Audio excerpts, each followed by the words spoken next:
Hello, my name is Lucy, and I have schizophrenia and D.I.D. I wanted to talk about this simply because I've been seeing a lot of, people faking mental disorders. I'm actually looking at a video now. You can probably see the glare in my glasses, probably, but I see so many people faking having D.I.D. and schizophrenia and, this mental thing where it's like they want to have multiple personalities, and it's just, I wanted to put my take on it. I didn't want to post something like this for a long time because I didn't want anyone to call me fake, because I get some people who actually have mental problems how that might feel if someone doesn't think their illness is real or important. So I hope that people can learn from this. I hope maybe I can teach somebody something, or maybe someone can get a laugh. I don't know where this is going. But I wanted to explain how at least my D.I.D. can work, how it develops, stuff like that. And I'll have it where I guess people can ask me stuff, maybe? I don't know. But, I guess how I can start it is how I mainly got D.I.D., or my condition, because it's more than just D.I.D. and schizophrenia. I have PTSD and other things. But, it started, or from what I think, is because I had a mother who abused me for 12 years. And during these 12 years, she made me believe that everything she did was out of love. Because from a young age, whenever she used to hit me, she told me she did it so she could discipline me and I would become a good person. I wouldn't become anything bad, like a criminal. So she would just flat out, it started out where her whooping me with a belt, which I get some people want to whoop their kids and discipline them, but I never did anything really bad as a kid for her to whoop me like she did. My mother used to make my legs swell up with just whelps and stuff, and she used to apologize for them, but kind of say it oh, I'm sorry, but you shouldn't have made me do that. Not seeing that you just marked up your child. But when I got a bit older, I want to say maybe when I was 10, my mother said, okay, I'm too old to get spankings now. So I'm thinking, oh yay, I can finally not be hit anymore, because that was the thing I dreaded the most from my mother. That and her yelling and just all around her aggressive behavior. Yeah, so she stopped spanking me with a belt, but that meant her way of still disciplining me was she was going to hit me with her hands and other objects instead of using belts. So sometimes my mother would burn me with hot pans on purpose. She would cut me with knives on purpose because she was mad at me. She would punch me. She would just do anything under the sun to me except sexual abuse. I can't say that. Now, my father was around, but my father was crippled. He couldn't move his legs. And my father would try to jump in and intervene and try to have my mother not do anything to me. But sometimes she would end up beating him too, and sometimes she would just beat both of us, and we never told anybody for the longest because she always told me if I ever called CPS, she would kill me before they got to me. And for my father, she said if he ever called the police, she would kill him before they ever got to him. So we were both scared stiff into not telling anybody what goes on in our household. I want to say that my mother maybe knew what she was going to do when she had me, because I'll start from the top. When I was born, my mother physically could not have me because she was a prostitute and a drug addict, so the doctors would not let her leave with me. I had to get adopted by my two aunts at the time, and they took care of me from when I was 2 days old until I was 2 years old. then my mother decided to get clean and get everything right and fight for me back. But I want you to keep in mind that I have 5 other brothers that she completely lost custody of. And she didn't fight for them, but she fought for me for some reason. So anyway, she won the court case. They got to give me back. And we used to live in New York. That's my birthplace. Yet, my mother decided to move to Mississippi. That's not exactly a good place for someone used to city life. So, where we used to live was a small town called Tylertown, and it is a very rural area. Like, there's barely any people around. You could probably have parties till 3 in the morning and no one hear you because there's no one around. It's just trees. No one's gonna bother you. No one's gonna hear it. So, I want to say my mother probably took that approach to be like, oh, well, now I can be able to do this because it's like we won't have people peering into their business. Because in New York, it's like if a neighbor was to complain of hearing a child scream or cry or anything out of the ordinary, in New York, CPS will get called really fast. In Mississippi, or where I was, it was a little different. Like, I used to come to school with bruises, but my mother would put makeup over them so they wouldn't show too well. You can't really see this one too well, but yeah, I used to have them all over my face. I used to come in with black eyes. I used to come in with scars on my arm and my back from either me personally self-harming or from her, because I had no safe place. Most people say, oh, school was only my only safe place I had. I had nowhere to go. The teachers bullied me. The kids bullied me because, well, I'll put it to you like this without going too much into detail. Our proms were still segregated until I was in like 5th grade. So that should give you a nice idea of like why I was getting rained on so much with just bullying. And also, I was different. I will admit that I was a bit weird, but it was because, well, I didn't know what was happening to me. I used to like run around and act like a little creature, like just kid stuff. But people started going too far with it and actually calling me an animal, actually like tricking me into eating dog biscuits and putting muzzles on me, because I will not lie, I used to bite people a lot. I do it even now if I feel threatened in a situation, but I mean like physically threatened. So I did have a little bit of a friend group, but it was like not really the type of friend group that I guess you could say you really didn't feel like. Me personally, I knew they were my friends, but it's like I felt as though they could be able to go on without me. Like, they didn't need me in this friend group, and if I was just disappear, it really wouldn't matter to them either way. But so no friends. Every time a kid picks on me, I try to go to a teacher, and that teacher is probably related to that kid, so they pull the whole spiel of, oh, my darling angel would never have bullied you. They're so sweet. They never do anything. Yeah, imagine going through that when about every teacher has a kid there that loves to pick on you. So yeah, my school life wasn't the best, and then when I was in 6th grade, I had a teacher basically wrongfully grade me on purpose. We would have to do this little bell ringer thing in the morning, and we would have to correct the sentence or whatever. And if you get a 100, you don't do it for the rest of the week. If you don't, you have to keep doing it. It was just, you had to correct like sentences, proper punctuation, spelling, and stuff like that. So I do it, and my friend Drew does it. Now, Drew is sitting in front of me. I'm sitting behind him.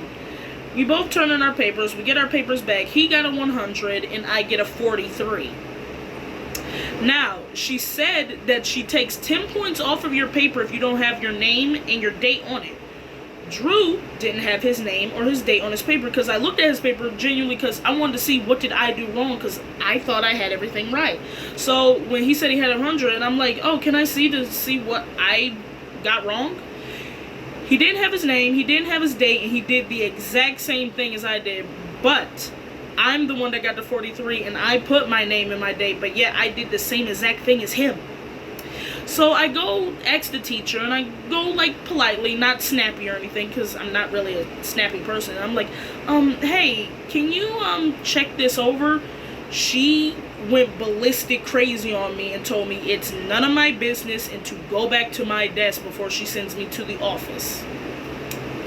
And so, yeah, grades were plummeting. My mother was thinking that it's constantly my fault, so she would do things like call me stupid, ugly, dumb. So I had really bad body dysmorphia, and at some point tried to starve myself, but that didn't work out. It got really bad with just how my mother used to treat me. And I'm over it now a bit, because I would say my mother passed when I was 15, if I didn't mention that before. But there's still some things that she left behind. Like, there's certain things that I can't do now because of my D.I.D, and certain things don't let me. Now, I will explain how my D.I.D works, that I don't, like, I know I'm not gonna do this, but I hope no one clicks on this hoping I do this, but I'm not gonna be the, like, type of person that says I have D.I.D and, like, videotapes me switching out with an alter. Like, that's not how that works for me, and I'm not about to put myself through literal trauma to show you guys, oh yeah, I have multiple personalities. Like, if you don't believe me, that's just your case. I don't really care, because at the end of the day, I'm a stranger on the internet, you're a stranger on the internet. It really doesn't matter at the end of the day. So, yeah, I'm hoping no one calls this fake, because I really want to, like, show people, like, about this illness, because I want to say it hinders me, but it's weird how it hinders me. Like, I want to say it's creative in a way. I don't really know how to explain my D.I.D fully, and, like, how I would, like, address it or, like, explain how it is. All I can really say about my D.I.D, at least, is just, it more so flares up if I'm agitated or angry or stressed or scared or anything that's not happy. So any other emotion can make one come out. Now, I will say, because people find this cringe and they think it's fake, but literally, like I said, this is my experience. None of my alters are humans, and what I think that draws from is, when I was younger, I used to have imaginary friends a lot, because since I didn't have real friends, I want to say my only friends were my pets, and I really I got to a point of preferring animals over people, because animals were nicer to me than people were. It's sad that a creature that can't even speak English knew what's up and knew that I was down before my own mother did.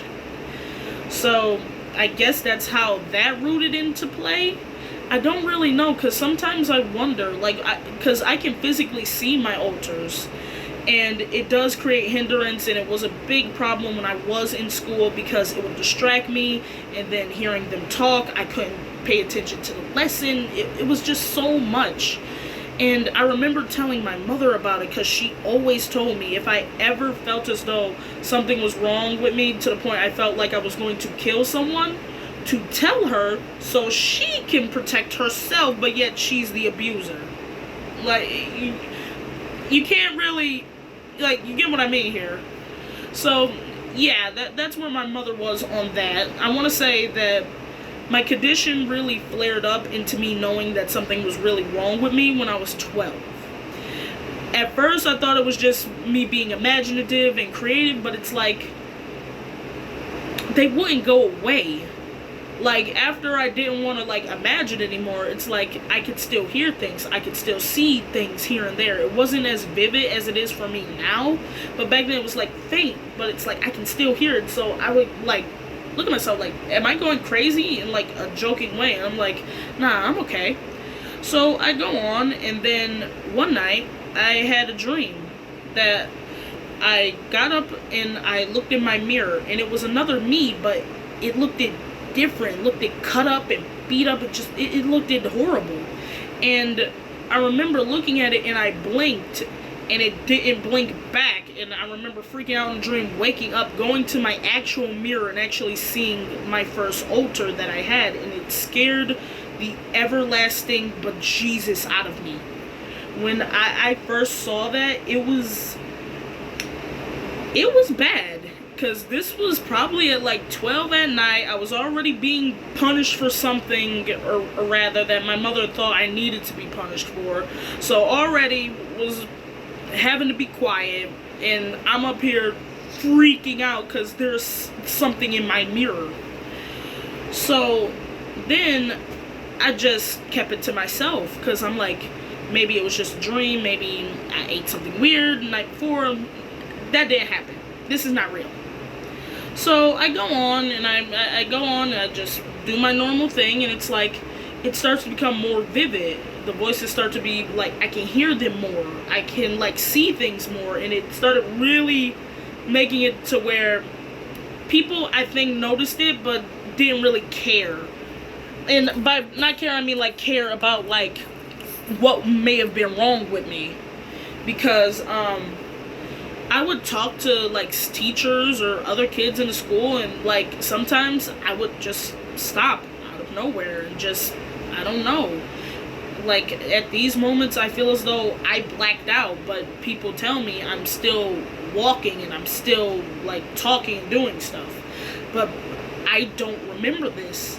And it got so bad that I couldn't even like be able to tell you what I had earlier in the day. My memory was so horrible.